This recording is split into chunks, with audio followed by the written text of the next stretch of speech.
Hey guys, before we start, check out this podcast by our friend Brandon Hall at Music City 911. Brandon has been a 911 dispatcher for over 20 years. His podcast examines real 911 calls answered by real 911 dispatchers. You won't be disappointed. Here's his trailer. The world of 911 emergency dispatching is brutally diverse. 1 minute you can be talking with someone about parking violations.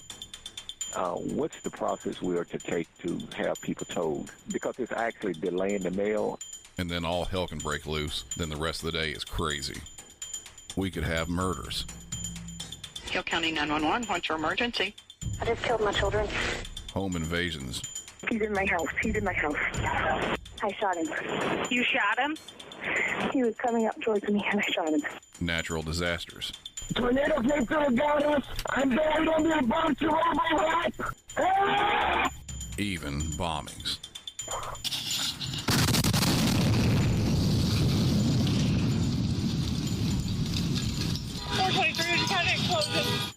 My show, Music City 911, will put you in the dispatcher's chair, put you ear to ear with the callers and responders, and keep you on edge from start to finish. I hope to both educate and entertain, as I'm a 911 dispatcher with over 20 years experience. And just like dispatching, every episode is different from the last. Music City 911. Real 911 calls, real 911 dispatchers. Available to listen to on any podcast app.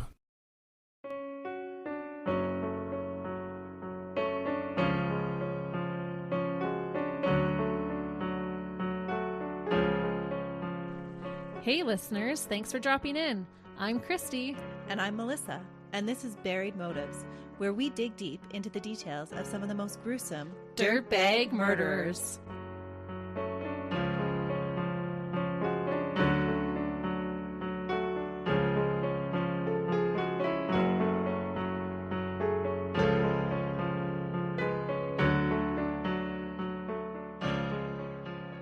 Hey listeners, Welcome back to Buried Motives. we're so excited to have you with us today. We are, and we hope you're all getting into the Christmas spirit. I have been so impressed this week that so many people have been so kind. It hasn't quite reached that stage where everybody is crazy and filled with road rage looking for that last minute gift yet. That lovely Christmas panic Yeah. days before. Yeah, We're just in the beginning where everyone's being extra kind. it's true. And that is why I like to get my shopping done as early as I possibly can, because I hate that last minute hustle and bustle and rush and just the anxiety that comes along with that. So when I was in university, my best friend and I, we would purposely leave our Christmas shopping until December 23rd. Oh, And then we would make this great big trip of going to the malls on December 23rd. no, thank you. It's a little bit different when you're a university student and you don't actually have a huge list of must-haves for those special people in your lives. That's true. I think it definitely changes when you're a mom. Yeah. And then you're in charge of buying all the gifts for your house.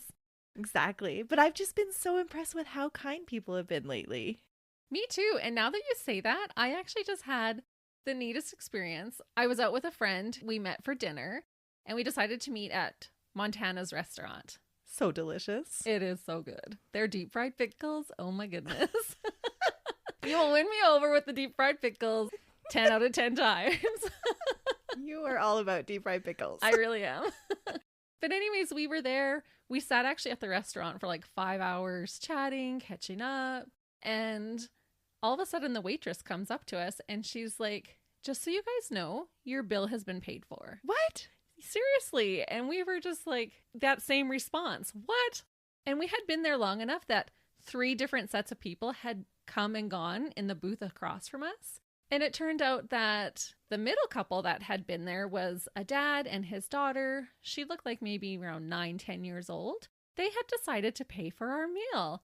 And they had left before the waitress told us, so we couldn't even thank them. But we were both just so taken aback and so appreciative of that random act of kindness. So what did you do that got you noticed? Nothing. We hadn't even chatted with them or anything. We had noticed that they were sitting there because they were right across from us. But the waitress had said that on the little girl's birthday, someone had paid for their family's meal and she just really wanted to pay it forward. Oh, that is so sweet. It is. So if that random dad or his daughter are listening to us, thank you so much, because we didn't get the chance to be able to say thank you. And that is really a true act of kindness when you're not doing it to get the recognition or the thanks. It's just so incredible when people do that. And at this time of year, you see that more often. Yeah, we were just so touched by that act of kindness. That is really kind. But today, our case is the opposite of anything kind. Oh, no. Because today we're going to talk about a group of girls, some drama, and the dirtbags that emerged when they formed a pack of mean animals bent on hunting another little girl. No way. Mm-hmm. Mean girls are the worst. They were just obsessed with jealousy and revenge. Oh, man. This is going to be a heartbreaking case, isn't it? It is, because the victim was only 12. So be warned, this one might pull on your heartstrings a little bit. Oh, man. Shanda Renee Sharer was born on June 6, 1979, in Pineville, Kentucky. When she was still little, her parents, Stephen Sharer and Jacqueline Vaught, got divorced. Things just weren't working out, but Shanda was able to continue a relationship with both of her parents. She was close with her father and her stepmother, Sharon, and she was best friends with her mom and got along with her older sister, Paige, just beautifully. When her mom's second marriage failed, the family moved to New Albany, Indiana in June of 1991, and at the age of 12, she was enrolled at Hazelwood Middle School. Prior to the move, Shanda was a youth that loved life. She made friends easily and excelled at sports. She was on the cheerleading squad and played volleyball and softball. And just to prove that she wasn't all tomboy, she loved fashion and had the best hair ever. Oh, she sounds amazing. I should show you a picture. She had that kind of like late 80s, early 90s hairstyle that was all volume and Really? amazing. Yes. Okay, hang on, listeners. I gotta look. Okay, I looked. Melissa is not joking. And I have to say, I think I rocked that hairstyle at one point in time in my life. I never had that volume to rock that. Oh, yeah. I had a spiral perm at one point in time, and I mastered the art of those flip-up bangs. Nice. I rocked it. I just thought her school photos were like so iconic for that time. And her smile is so genuine. Like, she looks like a total sweetheart. She just looks so bubbly and full of life. And that's what her parents described her being like. With all this going on for her, you would think that starting a new school would have been an easy thing for her. But for the middle grader, it just wasn't. Shanda had a hard time fitting into the school and even got into a fight at the beginning of the school year. And this fight was pretty intense. It landed her and another girl, Amanda Havron, in detention for a week. Oh, wow. And that just seems out of character for her. I think Shanda was just really struggling to fit into this new school. Amanda was 3 years older than her, and while they spent time in detention together, they actually ended up bonding over their mutual love of sports. Oh, that's hilarious. So they were enemies, and then they became quick friends. And that friendship then developed into a relationship. Shanda reportedly looked more like a 16-year-old girl than a 12-year-old girl. And for Amanda being 3 years older, it didn't seem like a big deal that Shanda was only 12 at the time. Right. That is a big age gap, 12 and 16. Yeah, it is. It's not so bad if they're just friends, but when they're actually getting into like a romantic kind of relationship, it's really different. Like if that was my daughter at 12 dating someone who was 16, that would raise a few of my eyebrows. In October, Amanda and Shanda went to the school dance together. Much to the dismay of Amanda's past girlfriend, Melinda, Amanda and Shanda were appearing as a couple. Amanda and Melinda had been in and out of a teenage romance for about a year previous to this dance happening, and Melinda was furious about Shanda stepping in on her territory. She was extremely jealous and threatened both Amanda and Shanda. The altercation almost came to blows, with Melinda, who was 16 at the time, wanting to physically fight the much younger Shanda. Ooh, she was the jilted ex. Amanda stepped in on Shanda's behalf, though, and this made Melinda even more upset. And Melinda wasn't the only one upset with Shanda's newfound relationship. Her parents were not impressed at all either. Her mom was noticing changes in Shanda's behaviors. Her once bubbly preteen was now sullen and withdrawn. She was getting into trouble at school, and she no longer enjoyed the things that she once had. She cared very little about her appearance or her clothes, and even failed phys ed at school. Oh, wow. That would be a huge red flag as a mom. So this complete turnaround in just a couple of months. Yeah. When Jackie found love notes between Amanda and Shanda, she feared the relationship had turned sexual and coercive, and she feared that her daughter was being manipulated by this much older girl And that was the reason that she gave for all these behavioral changes that she was seeing in Shanda. Well, I would be unsettled if I thought my 12-year-old was having a sexual relationship in school. Jacqueline forbade her daughter from seeing Amanda, and when that didn't work, she actually moved Shanda to a different school, taking her to Our Lady of Perpetual Help Catholic School. Oh, wow. And this move occurred at the end of November, all to get her away from Amanda's influence. Do you think it was because she was dating someone older or because she was dating a girl? Because sometimes at that time, it wasn't as accepted to have a same-sex relationship. And so that's why it was like, Kate, you're going to Catholic school. The early 90s were not as accepting as today of different sexual orientations and identities. And when first reading about this case, I'll admit that that's what I was thinking too, that it was a purposeful move to the Catholic school as a result of being uncomfortable with her daughter exploring a lesbian relationship. Okay. I thought the same as you. Yeah, that's kind of what I was thinking. But after watching countless interviews, it seems her protectiveness and fear came from the coercive type of nature of the relationship. In several letters that were found, Shanda expressed her want to continue just as friends, but feared losing the one friendship that she had developed in this school. Oh. And so, while I first thought that it may have been just because of this lesbian relationship, Jackie was more fearful of the coerciveness of the relationship. Yeah, that makes sense. Especially if she knows that her daughter's wanting to get out of that relationship. Yeah. Her mother felt that Shanda had been ashamed of the sexual experience that she had had with Amanda, and that was why she had become ashamed of her body, refusing to change in gym class in front of other girls. And that's actually the reason she failed gym, is because she refused to get changed. Oh, okay. Yeah, it seems like there's a whole lot more to unpack there. And after moving schools, things seemed to improve for Shanda. Her grades started to improve, and she started trying out for sports teams again. So it seems like her mom had the right idea. Okay.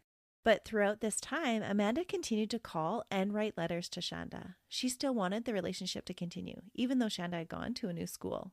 Amanda's continued feelings towards Shanda made Melinda feel even more rejected. Shanda wasn't even around, and she was still at the same school as Amanda. Yet Amanda was still choosing this 12-year-old over her. Yeah, Melinda was probably like, okay, good, she's gone. Now I can get her back. Melinda became more and more vocal about her dislike of the situation, telling lots of people about it. Melinda was a 16-year-old that had lived in New Albany her whole life, in the dysfunctional home of Marjorie and Larry Loveless, a very adequate name for the relationship in that family. Oh, no. Melinda's father, Larry, was a drafted Vietnam veteran.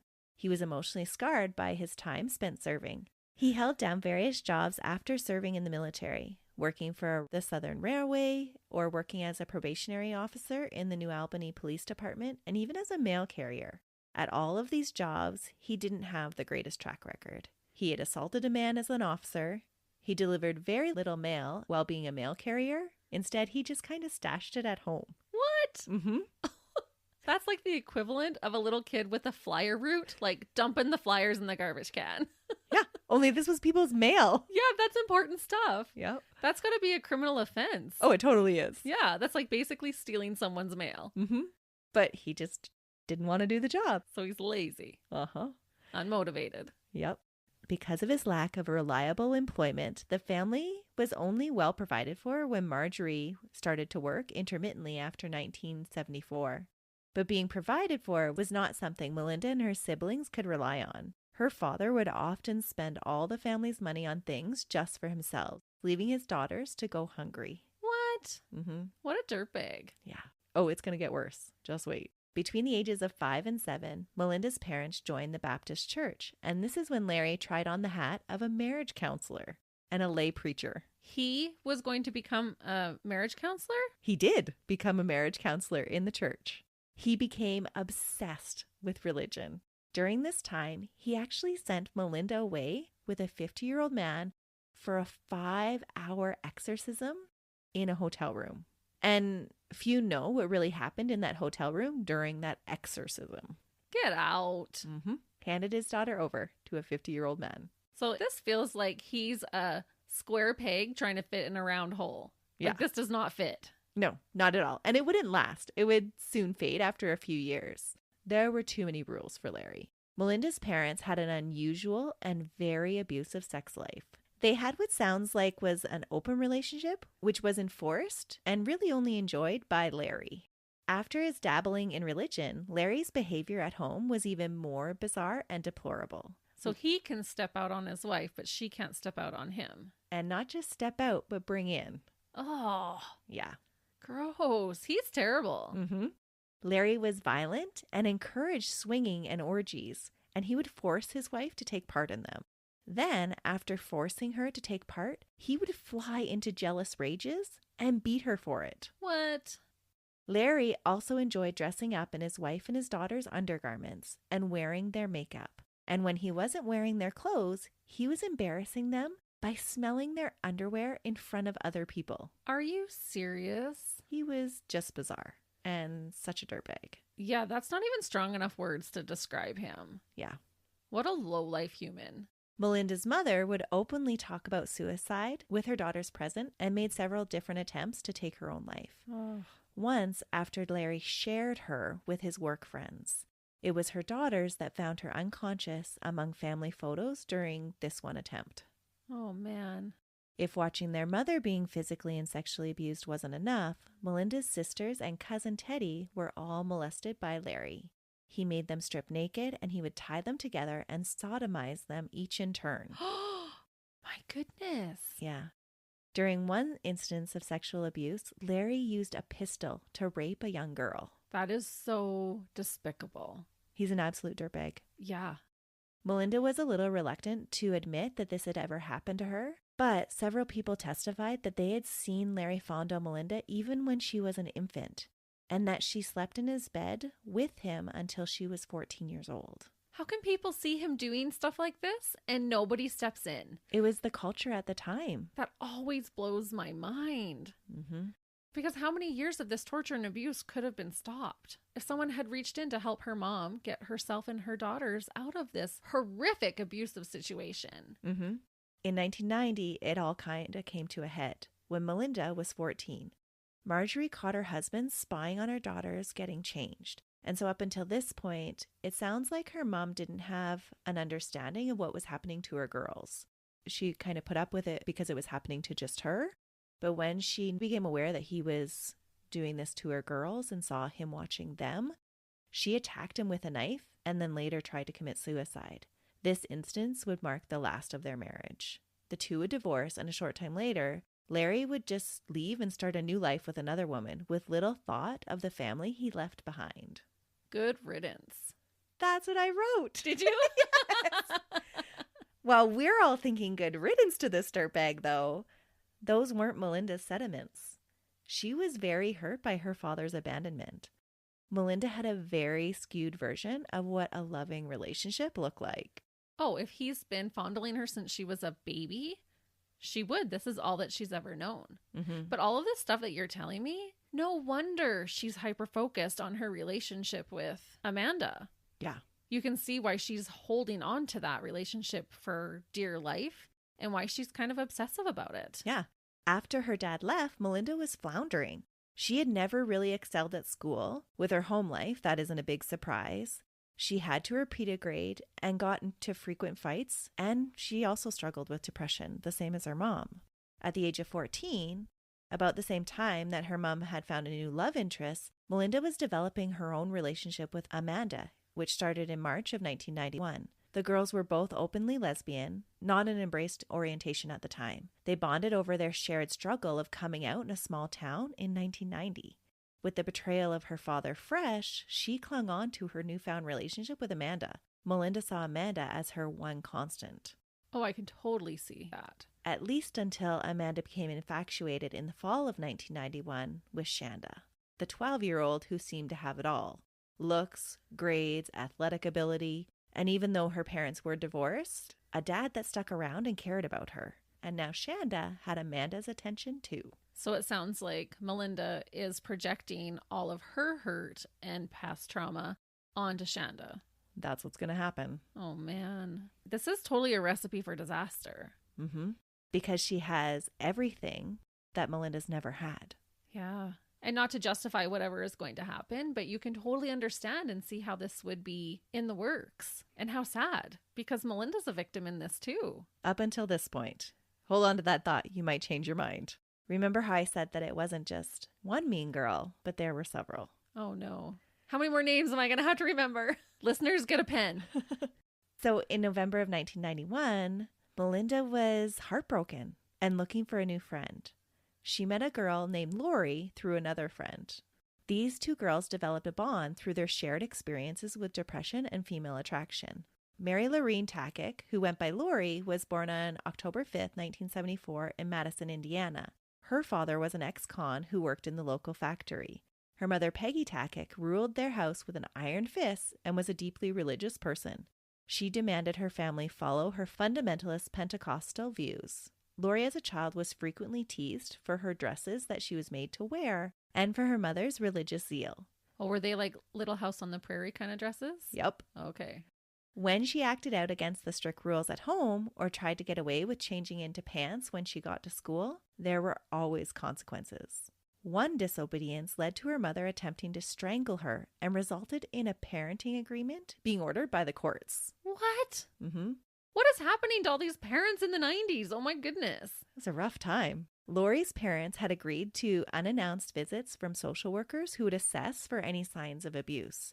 Unfortunately, the social workers that visited didn't pick up on the fact that Laurie was frequently slapped and choked by her mother and that she had been sexually assaulted twice in her young life. Once at age 5 by a cousin, and once when she was older by a teenage boy when they were getting high off of glue. Oh. Substance abuse was also a way that Laurie fought against her mother's reign and used it as an escape for her troubled childhood. Yeah, no kidding. How terrible. And that would just totally destroy her sense of trust for anybody. Mm-hmm. And it made her very angry. The abuse her mother inflicted did little to curb what her mother viewed as Laurie's rebellious nature. If anything, it fanned the flames. Laurie delved into a fascination with the occult after her 15th birthday, something she knew her mother would not approve of. Oh, man. She claimed she knew how to cast runes to impress friends, and she claimed that she was possessed by a spirit of Diana the vampire, and even drank blood to prove it. Oh, my goodness. She had a belief that she was destined to kill someone. Oh. Laurie liked to play with the Ouija board with her friend Hope. When Peggy learned about this, she became enraged at Hope's father for providing one for the girls and letting it be used in his house. Peggy stormed into Laurie's friend's house and demanded that the board be burnt and that the whole house be exorcised. Yeah. I've told you guys before, you don't mess around with a Ouija board. I still can't get over that they sell it at Toys R Us. Like, it is so bizarre to me. Like, that blows my mind. It's a toy! But it's not! Well, whether you believe in it or not, Hope's parents actually went along with this because Peggy was so out of control. Yeah, like, okay, weirdo lady, like, we'll burn the board. Yeah, and had their house exorcised. Really? Yes. That she couldn't just sage it? Or is that part of the exorcism of a house?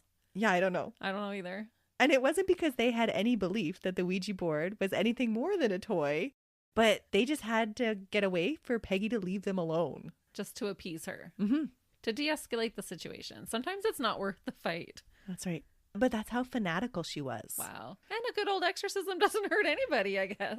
Laurie's tumultuous life led to many mental health problems. As a way to cope with what was going on in her life, Laurie began the practice of self-mutilation as a way to kind of let out that constant stress that she was always feeling. Oh, that is so sad. Mm-hmm. And that's so prevalent even today. Yeah.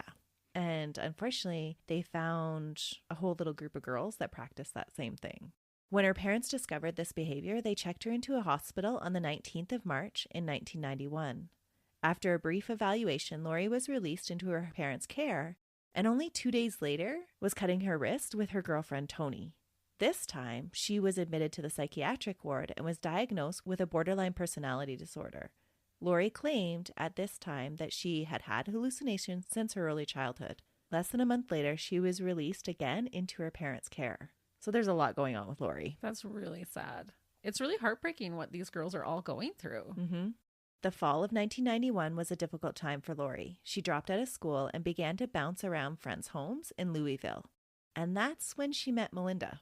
Okay. So you've got two girls now that are in this kind of tumultuous time in their life and don't have a lot of direction. Right. And now have they formed a relationship or just a friendship? Just a friendship. Okay. Because Melinda likes Amanda. Yeah, she's obsessed with Amanda. Laurie's father tried to tempt her to come back home to Madison with the lure of a car, and she took him up on his offer. She went back home in December of 1991, and with the freedom of having her own car, she took full advantage of this, spending most of her time 80 kilometers away in New Albany with her new friend Melinda. What teenage girl wouldn't come home just to get a car? On January 10, 1992, Melinda and Laurie were making plans to attend Sunspring concert with some of Laurie's friends, Toni and Hope. Sorry, you keeping all the friendships straight? I think so. So we have Melinda and Laurie, and now enter Hope and Toni. Right. So Hope and Toni are Laurie's childhood friends, and Laurie and Melinda have just formed this kind of new friendship. Okay. So Melinda's meeting Hope and Toni through Laurie. That's right. And Melinda's obsessed with Amanda, and Amanda's obsessed with Shanda. You got it. Good recap, Christy. Okay. Are you with me, listeners? We got to keep this straight. So let's give you a little bit of background on these other two girls. Toni Lawrence was born on Valentine's Day in 1976. She was the girl that Laurie hung out with prior to hanging out with Melinda. The two had bonded over their shared experience with depression and with self-mutilation. Toni had lived in Madison her whole life, and as a child had been sexually abused at the age of 9 by a relative. What the heck? All these girls being sexually abused. After that, she became depressed and tried to kill herself in grade 8. Ugh. The help she received was not enough, and she continued a downward spiral. As a teen, Toni became promiscuous and often fell into the wrong crowds. At the age of 14, she was sexually assaulted a second time, this time by a teenage boy.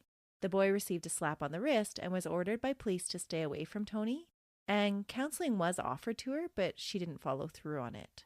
She found comfort instead with her friends who also participated in cutting and seemed to understand her pain.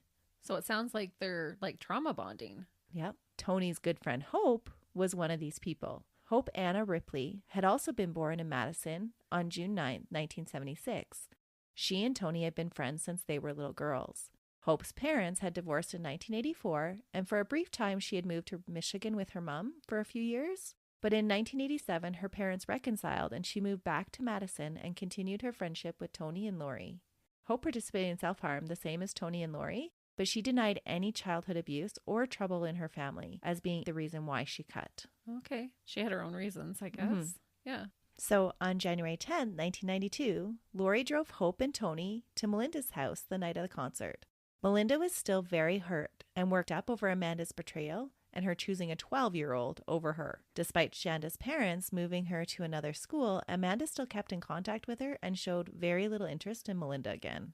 Prior to the girls' arrival, Melinda had called Amanda and told her that she was going to kill Shanda. Amanda, who was with another friend at the time, didn't really think Melinda was being serious.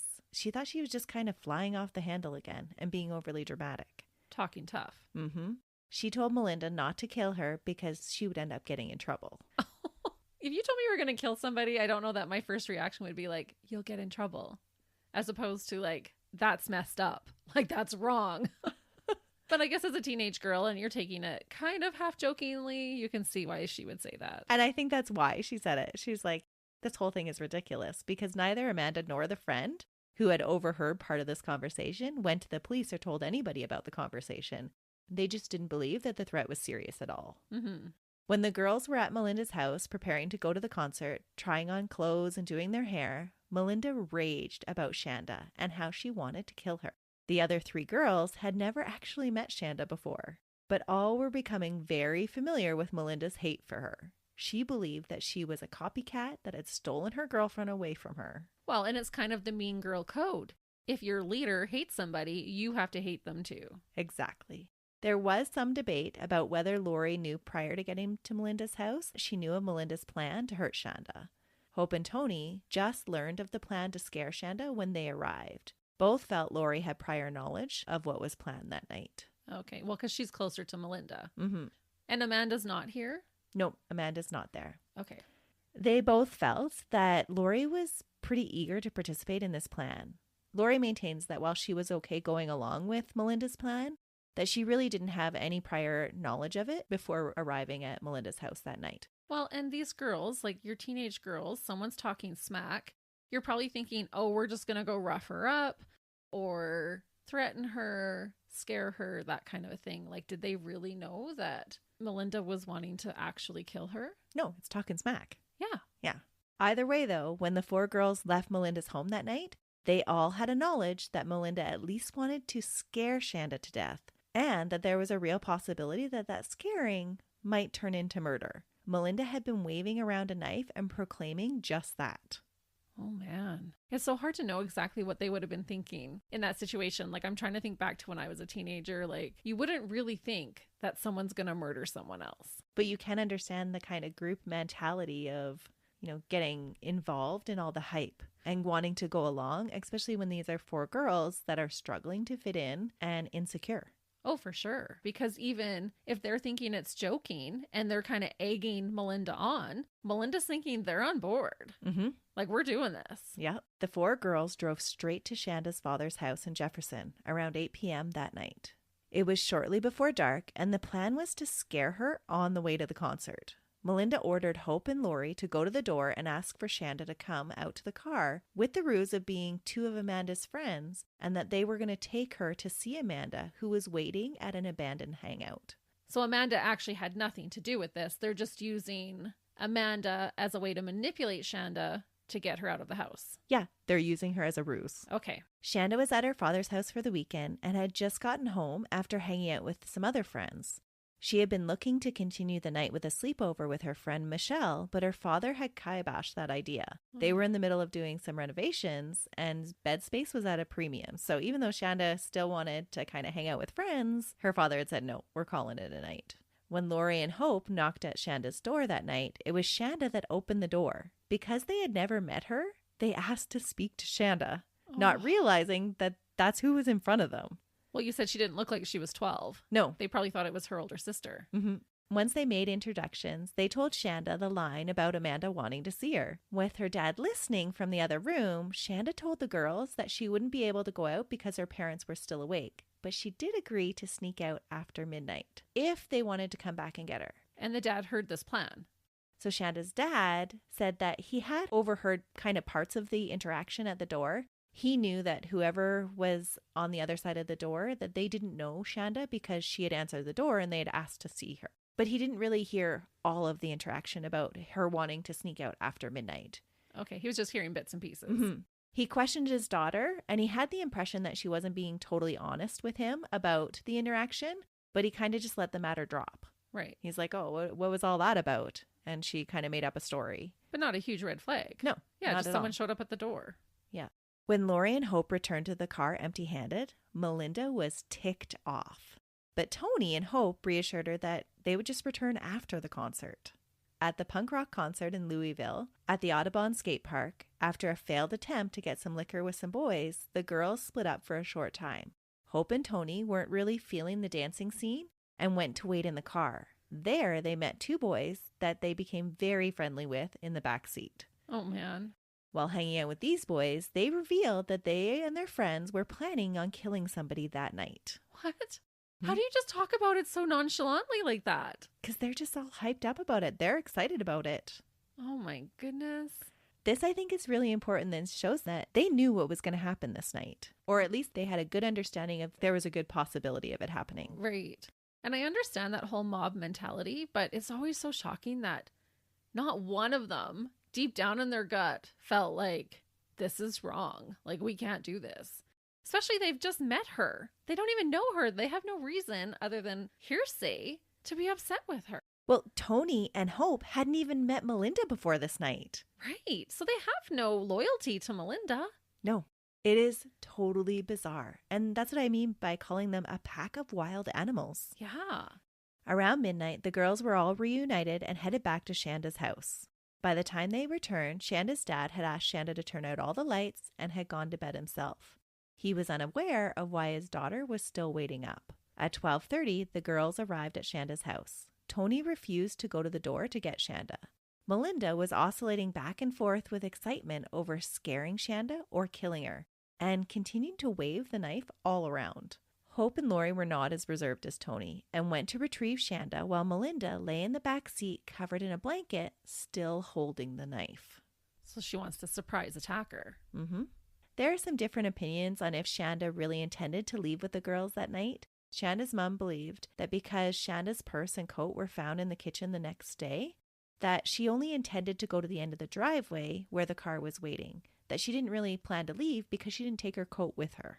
Yeah. The girls say that she made them wait while she changed her clothes, and while she was a little reluctant to go down to the car, that she went willingly. Okay. And it's January, you said, so maybe she had just put on like a heavy sweater or something like that if she went to go change. Yeah, I don't know. And who really knows what happened?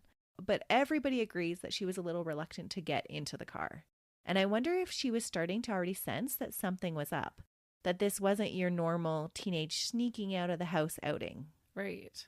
So Shanda gets into the car and Hope starts questioning her about her relationship with Amanda. And that's when Melinda springs up from the back seat and starts threatening her to tell her all the details of her sexual relationship by putting a knife to Shanda's throat. Oh my goodness. I keep saying that, but it's oh my goodness, this episode. And this continued the whole time they drove out to an abandoned hideout called the Witch's Castle. The 12-year-old started to cry and tried to tell Melinda anything that she wanted to hear, but it wouldn't be of any use that night. How terrifying. The hideout, Witch's Castle, was an abandoned house in Utica, claimed by local folklore to have once been owned by witches that founded the small town. They were apparently burned by local town people who feared them. The place was super spooky, and it had been the site of several reported hauntings and drew enough attention by its reputation that the Paranormal Research and Resource Society investigated the property. Wow. So it was super spooky. Yeah. And was this Laurie's idea to go there? Because she's into all of the like witchcraft, occult stuff. Yeah, that's my guess.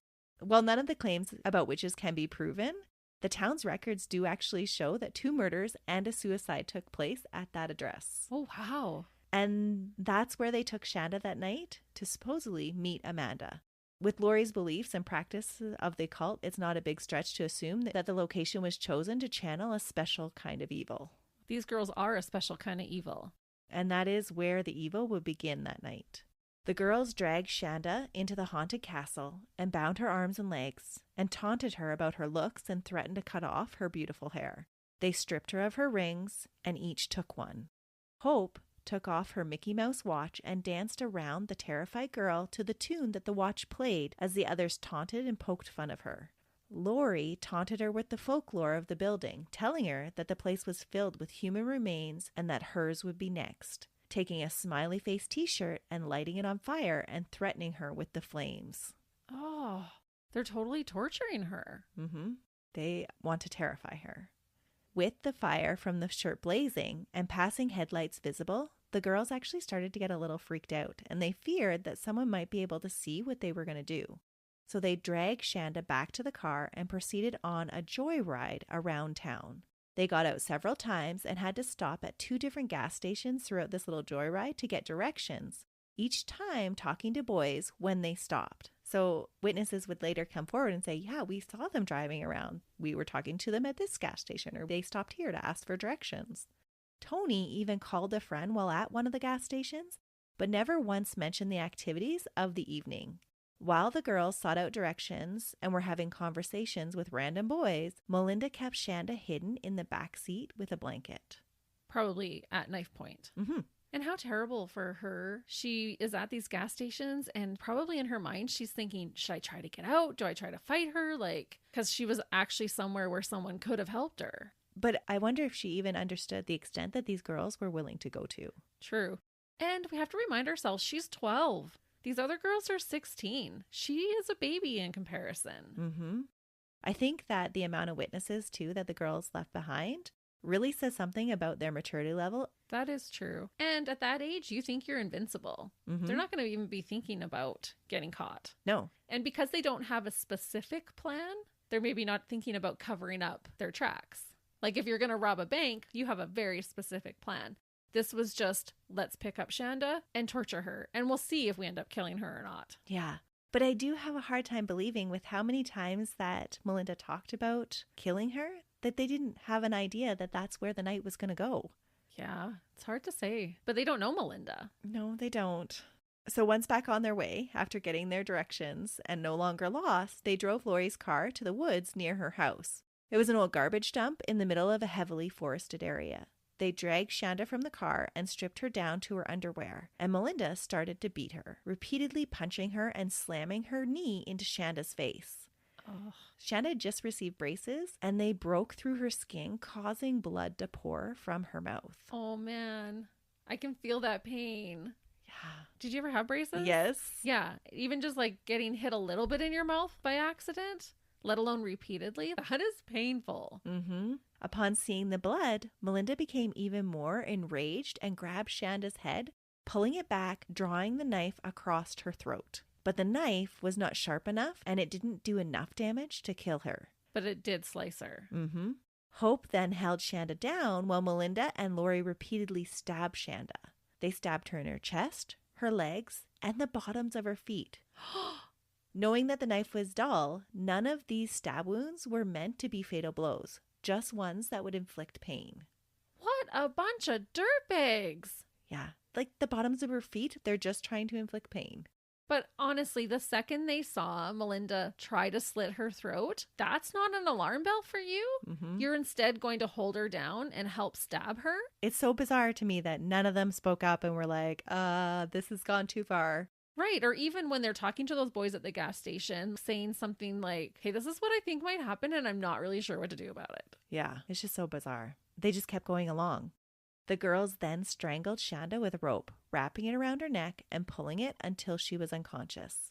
Believing Shanda to be dead, they shoved her body in the trunk of the car and returned back to Laurie's house to go get cleaned up. While enjoying a soda, they realized that Shanda was still alive. They were alerted by the dog, who started barking crazily because he was able to hear Shanda trying to escape from the trunk. Even the dog knew that something horribly wrong was going on and was going crazy about it. And how can they just be like so nonchalantly, so relaxed, drinking a pop? Well, they know that this girl is in their trunk. Oh, they were having a good old time talking about all the torture that they had just inflicted on her. Yeah, they were probably bragging like, oh, did you see when I did this? Mm-hmm. And like, Melissa, this is a bad one. Yeah. Laurie went out and opened the trunk and stabbed Shanda several more times to get her to be quiet. And that's Laurie. That's not even Melinda. Yeah, well, Laurie's the one that thinks she's going to kill somebody. Then, like nothing happened, she goes back into the house, cleans up again, and starts using her rune stones to tell the girls their future. And I wonder if she said anything about prison. I can read your future. You're going down. Yeah. At 2:30 a.m., Melinda and Laurie were still all wired up, and they decided that they wanted to go country cruising. While they were out driving around the nearby town of Canaan, Toni and Hope stayed behind at Laurie's house. Toni and Hope stayed at that house for 4 hours with Laurie's parents and never said anything about their friends leaving with a 12-year-old girl tied up in the trunk. Later, the girls would claim that they were just now so fearful of getting into trouble that they couldn't tell anybody. Laurie's dad at one point even came into Laurie's room and asked where Laurie was and what was going on, but they didn't fess up to anything. They were more fearful for themselves instead than for the little girl that was in the trunk. Instead of helping, they just went to sleep. That's so disturbing. Just no regard for Shanda's life at all. No. All the girls had hours while the torture continued to think about what they were doing. This wasn't an enraged attack that happened suddenly. It wasn't over before anybody could realize what was happening. They all had ample opportunity to think about their actions and make a different choice. Yes, that is totally what our friend and fellow podcaster Kim Toller says. There's a million other choices. And they could have made any of them. Yeah. And they all made the dirtbag one. While on their joyride, Melinda and Laurie became aware that there were still noises coming from the trunk. They stopped the car and opened the trunk, peering down on their victim. Shanda was covered in blood and fighting to remain conscious. With the power and will to live so strong that it's hard to describe, this young girl sat up but was unable to speak because of the beatings that she had taken. Laurie meets Shanda's determination to live with a tire iron. She beat her head repeatedly, and when that wasn't enough, these sick teenage dirtbags, Melinda and Laurie, sodomized Shanda with the same tire iron. What? I almost have no words. Just thinking about how Shanda spent her last day on Earth. This is going over hours, you said. Mm-hmm. And just even the pain from all of those injuries and the fear, I can't even imagine what was going through her mind. No, she just wanted to live. This torture would continue for hours, with the girls driving around for a bit and then stopping every once in a while to inflict more pain. Oh. And Melinda had been sodomized herself. She knew exactly what she was inflicting on Shanda. Yeah, which just makes it that much more worse. She knew the pain. When Melinda and Laurie returned to their house just before daybreak, they cleaned up yet again. They filled Toni and Hope in on the things that they had done, all the while laughing about it. Despite their laughter, though, all the girls were becoming a little nervous about Shanda's will to live. They feel committed to ending her life now because none of them want to get in trouble. Hope comes up with the idea that the best way to cover up the night's activities is to burn Shanda's body. Their laughing and planning are boisterous enough to wake up Laurie's mother, who is irate that her daughter has been out so late and has friends over. She orders Laurie to take them home, and Laurie is quick to agree. They all pile back into their car and head out to a gas station to finalize their plans. And meanwhile, Shanda is still in the trunk of the car. At the gas station near Madison High School, the girls purchase a 2-liter bottle of pop and pour it out. They put gas in the bottle and in the car. Oh, no. Well, at that same gas station, they actually had to move the car further away from people because they can still hear Shanda moaning in the trunk. So she's still alive. They know that they can make a different choice still at this point. What a fighter. Instead, they choose to carry out their diabolical plan. The girls drive out to a spot that is known by Hope, a small area north of Madison on Lemon Road. There is a small opening that is surrounded by a wooded area. They open the trunk and view Shanda's broken body. Hope takes a Windex bottle and sprays the chemical all over Shanda's wounds and taunts her. "You're not so hot now."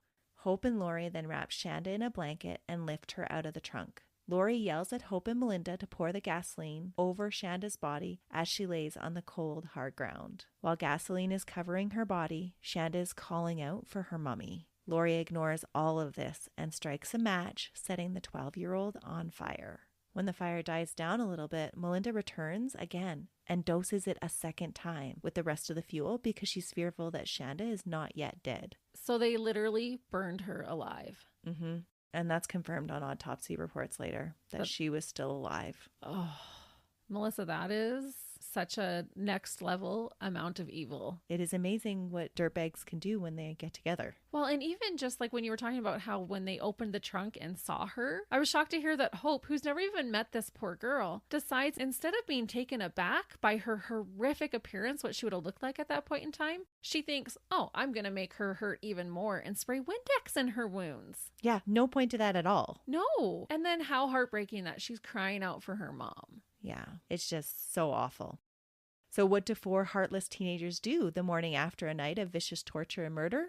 They probably go out and party. They went out at 9:30 to McDonald's and laughed about how Shanda's charred remains look like the sausages that they were eating. No. Mm-hmm. I can't even imagine. Nope. Like, I know these girls have been put through the ringer themselves. What has happened to them was not their fault, but that does not excuse what they are doing right now. Not even a little bit. From the first steps of planning to the morning after, these 4 teenagers treated their night out like it was a fun night out on the town. Exactly. I think it speaks to what happens with a group mentality. Yeah. Would one of those girls have done that on their own? I doubt it. Half of them didn't even know who Shanda was before that night. Well, for Toni, her cruelty was starting to crack at this time. In the light of day, she was starting to recognize what they had done. She uses a payphone to call a friend to talk about the things that have just happened and quickly becomes hysterical. The girls decide that Toni needs to go home to rest, and Laurie drives her and Hope home to their houses. Melinda, too, is motivated to tell someone about the murder. She can't wait to tell Amanda. But hers is more probably to brag, not to be panicked about. That's right. Melinda actually has Amanda paged over a mall's intercom because she's out shopping and she just wants to tell her so bad about what she's done to Shanda that she has her paged over the mall intercom. She's out to lunch. What is she thinking Amanda's reaction is going to be? I don't know. Like, oh, now I'm in love with you again. That's right. Because you viciously tortured and murdered a girl that I care about. Yeah. Amanda actually agrees to meet up with them with another friend, and they drive back to Melinda's house. Once back at her home, Melinda breaks down and starts to sob about what they have done, telling Amanda and the other girl about the murder that they have just committed. Do you think she's genuine and feeling bad? I'm calling baloney. Yeah, I don't know. At the same time, I want to call baloney. I think, how could you not start to feel some remorse? Yeah, it has to hit you at some point in time. Yeah. But right now, how I'm feeling, I hope this haunts them every single day for the rest of their life. I hope they see that picture in their minds of what they did to Shanda. Those are exactly Shanda's mom's sentiments at the sentencing hearings. Well, I am with you, Shanda's mom, because this is just so despicable. Mm-hmm. To get the friend and Amanda to believe this story that they are telling them is true, Laurie and Melinda actually show off Laurie's car. It's covered with Shanda's blood, complete with her bloody handprints, long curly dark hair, and one forlorn bloodied sock. Amanda is horrified, but she also does promise not to tell anybody about it. She might have been scared of what they would do to her, but she doesn't keep it a secret, does she? She does until police question her. Really? Mm-hmm. While the 4 teenage girls are coming to terms with the things that they have just done, Stephen Sharer discovers that his baby girl is not at home. Oh. Jackie arrives at his house, and when their search for their daughter turns up nothing, they head straight to Clark County Sheriff's Department to file a missing persons report at 1:45 p.m. Well, and like you said, her purse and her jacket were in the house. And this is January. She wouldn't have went anywhere, especially as a teenager, without her jacket and her purse. Mm-hmm. And it would be so difficult to have your child gone and not know where they are at. No, to wake up in the morning and they've just vanished. Mm-hmm. Because then you don't even know what to go from. Like, it's not like, oh, they were at the mall and went missing. No, there would be no leads, right? You went to Yeah. bed thinking that she was in your home all safe. Exactly. As they're filing the missing persons report, other detectives from Jefferson County Sheriff's Office are investigating a possible homicide. Around 10:45 that morning on January 11th, 2 brothers were out hunting birds when they came across Shanda's small burnt body. Oh, no. It was drawn up in a pugilistic posture. The heat from the fire had caused her muscles to stiffen and shorten, causing all of her joints to flex into a fetal position. She was so badly burned that her dental records had to be used to identify her. Oh. When police investigated the scene, they found numerous footprints, tire tracks, and a melted 2-liter bottle of pop. Well, I was just thinking that they used 2 liters of gasoline on her. Mm-hmm. The coroner's report revealed, just like you said, that Shanda's death had been caused by smoke inhalation. Most disturbingly, she was alive when she burned to death. The coroner believed that despite her extensive injuries, which probably would have necessitated a colostomy for some time, that Shanda would have survived them. Shanda's mother demanded to know all of the details of this coroner's report, and I'm not sure I would have been brave enough to want to know all the details about my child's last moments. I'd have to know. You'd have to know. It would kill me not to. It would kill me to know them, but I'd have to. I know that I would. That's just my personality. Yeah, I don't know if I'd want to know. It's so sad. I would want to know. I would feel like me not knowing would almost be like, and I know this makes no sense, but in my brain, I would feel like then they were really alone in it. Nobody knew. And so by me knowing exactly what happened, at least I would feel like I know what happened. Mm-hmm. I don't think I'm articulating that very well, but I get what you mean. yeah. I would think that my purpose in knowing would be to prove to myself that it wasn't anything like I could imagine so much worse. And I don't think I could imagine worse than this. Not in this case. No. And sometimes I do think that our brains come up with worse scenarios, but I don't think you could in this one. It's so awful. What else could they have done that was worse than what they already did? Yeah.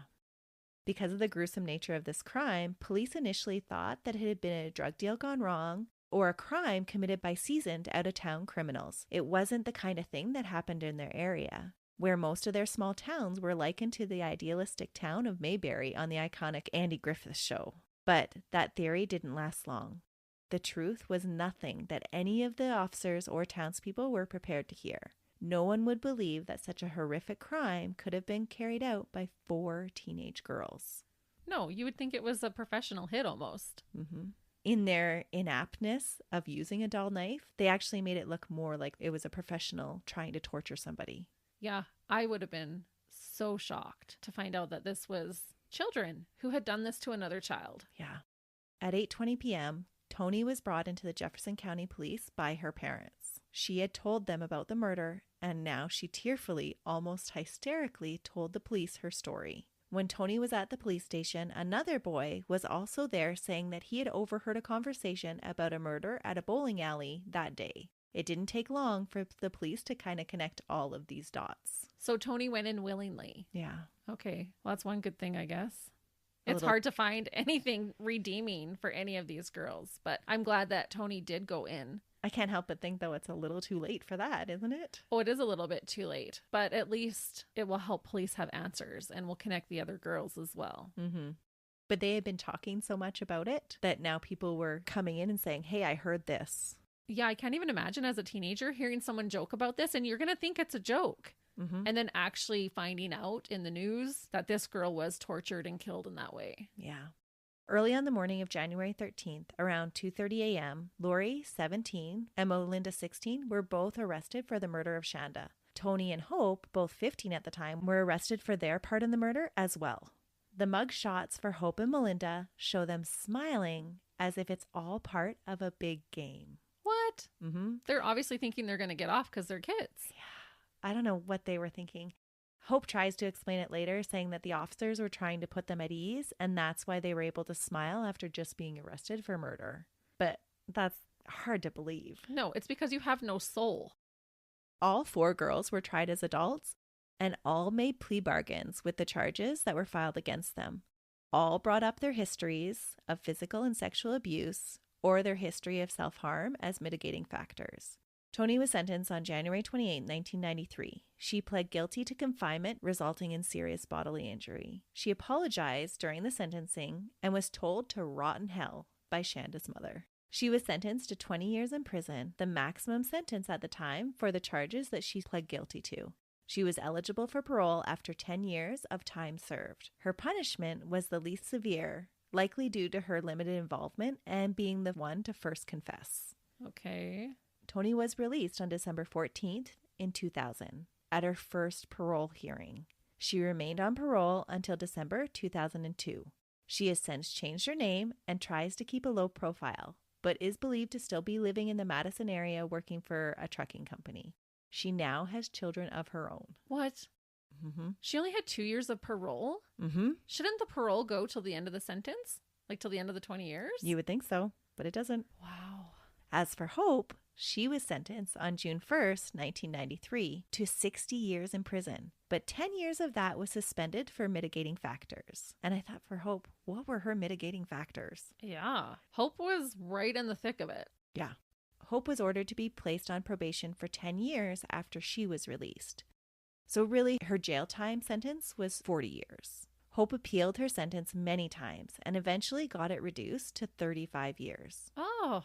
For most of her time in Indiana Women's State Prison, Hope was a model prisoner and was granted a day off her sentence for every day that she behaved, under the Indiana Department of Corrections good time provision.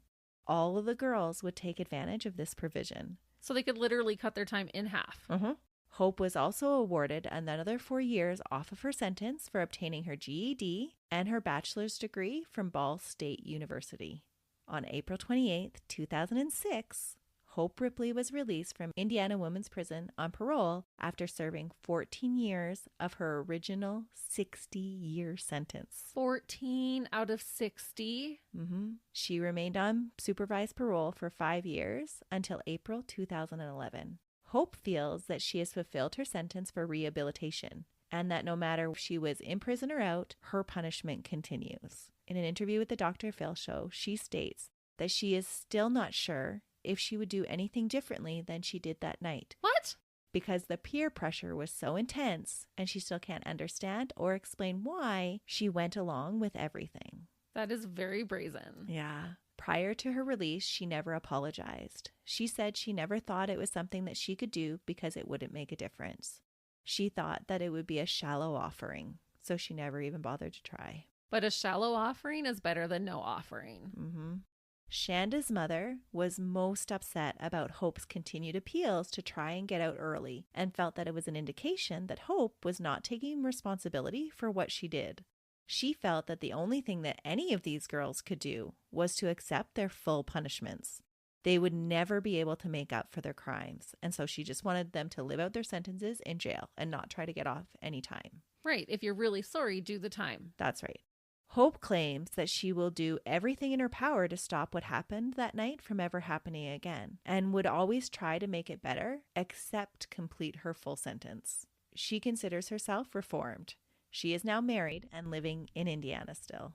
Laurie pleaded guilty to murder, arson, and criminal confinement, resulting in serious bodily injury. Because Laurie's the one who actually lit the match. Yep. Okay. And she's the one who was like the vampire drinking blood and was saying that she was going to kill someone one day. Yeah. She felt she had always known that she would go to jail for murder one day. During her sentence, a psychologist testified that she was incapable of empathy due to the abuse that she had suffered as a child, and she continued to suffer from chronic depression, substance abuse, gender disorder, and personality disorder. They testified that Laurie lacked personality and had no conscience. She was sentenced to 60 years in Indiana's women's prison in Indianapolis. She never made any appeals to her sentencing. Oh, okay. During her time in jail, Laurie was asked why she thought people killed. She answered, quote, "My opinion is that they do it to feel superior or high on the victim's fear. They are thirsty for the spill of blood." And that is a disturbing view into the mind of a murderer. That really is. Because I'm thinking I cannot relate to any of those words that just came out of your mouth. Laurie was released on January 11th, 2018 from Rockville Correctional Facility, even though her earliest possible release date shows September 5th, 2019. It was the 26th anniversary of Shanda's death. That she got released? Mm-hmm. For Shanda's mom, she felt Laurie was the only one to accept full responsibility because she never fought her sentencing. So she did get out early, but it was because of this provision that was just automatically granted for good behavior. Right. She keeps a low profile and is believed to still be in the state of Indiana. And she's made later statements claiming that the torture never should have happened, but she too had succumbed to peer pressure. She says she regrets her actions and is sorry for the pain that she caused, and that she feels she will never be free of the guilt that she feels. And I honestly can't even imagine. Like, this is so horrific what these girls did, but I can't imagine right now in my life to still be feeling guilt and being terrorized about what I did when I was 16. Right. I mean, we all make really stupid mistakes when we're teenagers, right? We do. And this is a lasting one that they have to forever deal with. Right. But most of us at 16, you give into peer pressure, you're like egging someone's house. Mm-hmm. You're not murdering another child. Yeah. Melinda was charged with 9 felonies and pled guilty to 3: murder, arson, and criminal confinement on October 6, 1992. She was sentenced to 60 years in prison as well.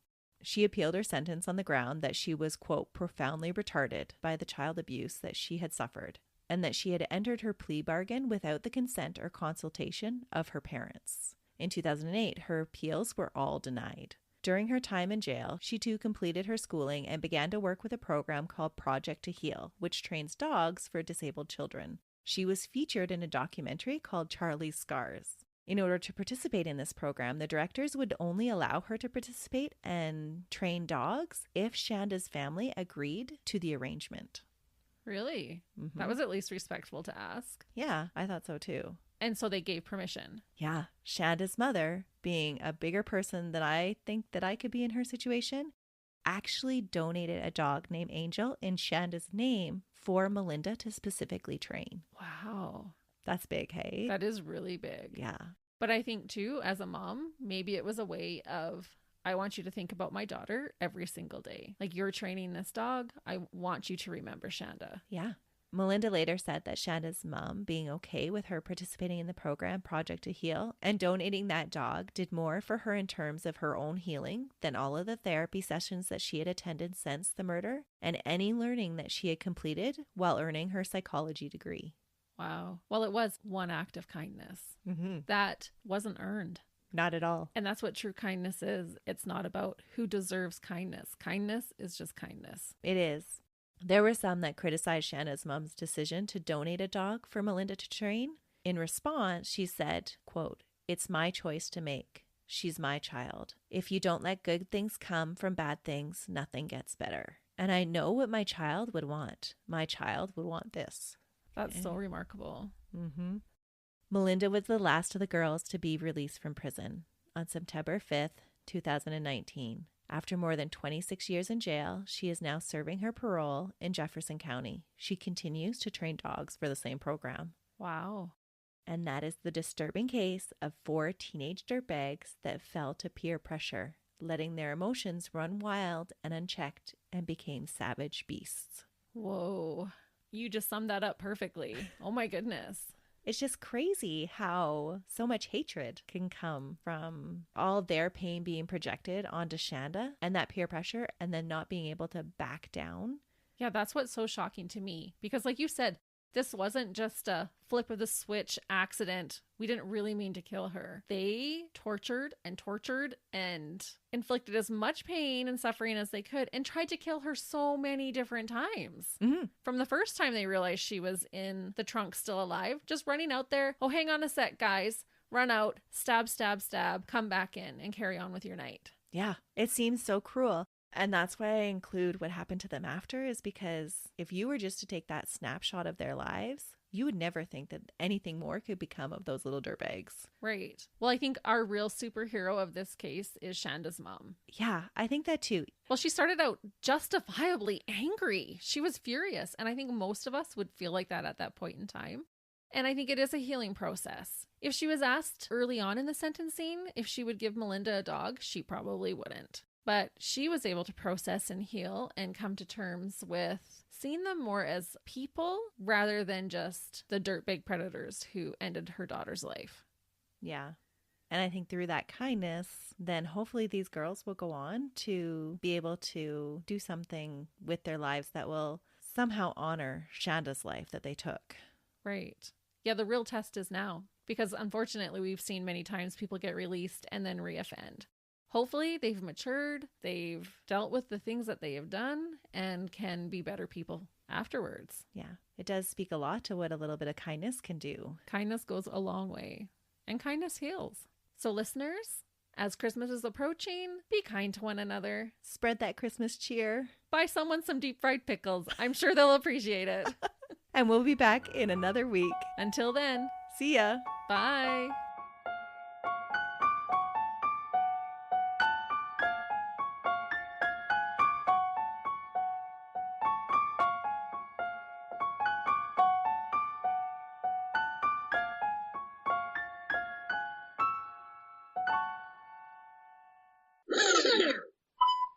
Why am I having a hard time saying this? I had no problem telling you. It's because we're recording. Yeah. Break my heart, Melissa. Okay. Gladly. And for her mudgers, it says the word. I don't know why I'm struggling so much today. Oh, sorry, I hiccuped. At first, I thought you were just responding to that, like, oh. No, that was a hiccup. The whole house had to be not exercised.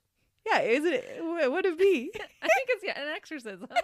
But you went to 4 more. Come on, keep it up. 3 more. But how would you pronounce it any differently? Is it exercise? I thought so. Yeah, okay. To me. I told you my brain is jumping everywhere today. Okay. We need to crack into the chocolate, I think. It's like last week's episode that aired, then I would totally envision some guy trying to hide a cow under his coat. I know. And now I'm picturing the house exercising. Jumping up and down. Okay. My mind went in the gutter. That's why I was thinking about the picture from this morning that I sent you. Oh, that was so great. I thought it was funny. I'm stupid. Nope. I cry when I do mine too sometimes. We'll get through it.